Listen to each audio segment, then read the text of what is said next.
Jim Chalmers furious after former PwC tax advisor found to have shared confidential government briefings with staff.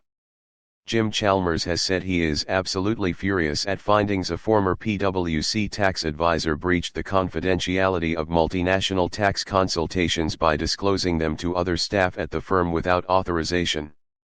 On Wednesday, the treasurer promised to throw the book at people responsible for what he labeled a shocking breach of trust, an appalling breach of trust. Subscribe our YouTube channel and click our bell icon for new videos.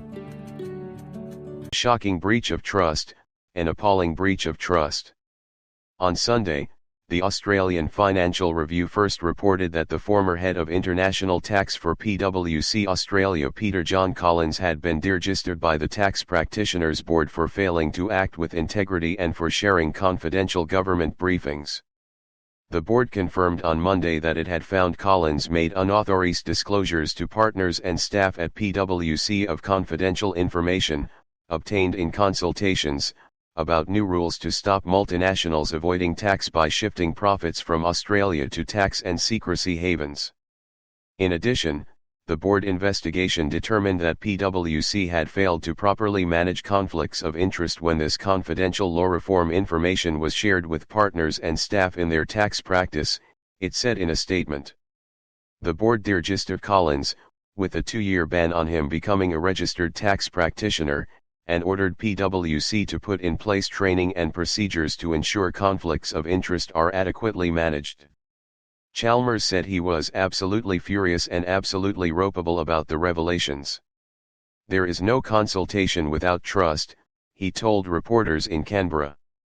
We want to be able to consult in a meaningful way when changes to the tax system are in prospect. And the actions that we've seen alleged and reported cut across that. This puts that sort of consultation at risk. And so it puts the quality of economic decision-making and policy-making at risk. Chalmers revealed he had met the Assistant Treasurer, Stephen Jones, and asked Treasury, the Australian Tax Office and the Tax Board to advise on any additional steps that we should be taking to protect the integrity of these important processes. Chalmers described the incident as a wake-up call, warning that consultations were not possible without integrity and trust in the system. We need to find where this has happened and throw the book at people, to make sure it doesn't happen again.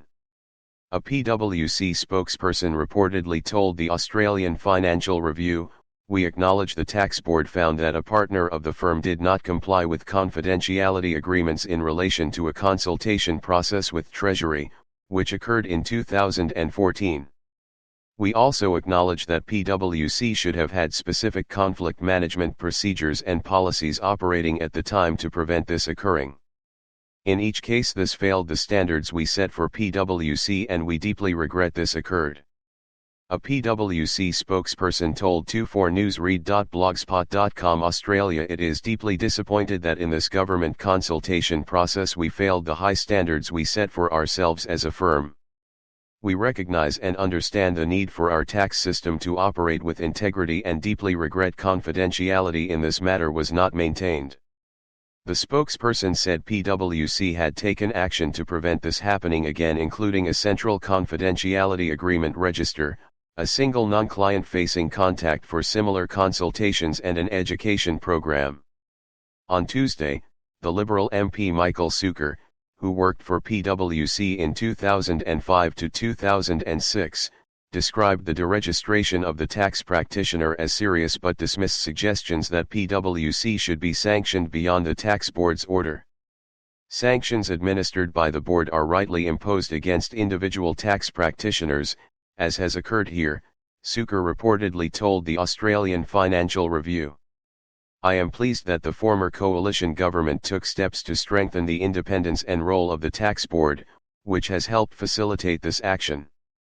The shadow treasurer, Angus Taylor, told reporters it was not acceptable behavior but backed Sukkar's stance that there should be consequences for the individual but no further punishment of PwC imposed against individual tax practitioners, as has occurred here, Sukkar reportedly told the Australian Financial Review.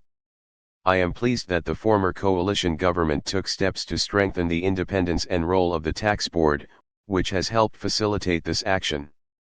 The shadow treasurer, Angus Taylor, told reporters it was not acceptable behavior but backed Zucker's stance that there should be consequences for the individual but no further punishment of PwC.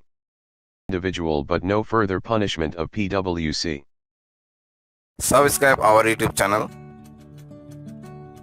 and click our bell icon for new videos.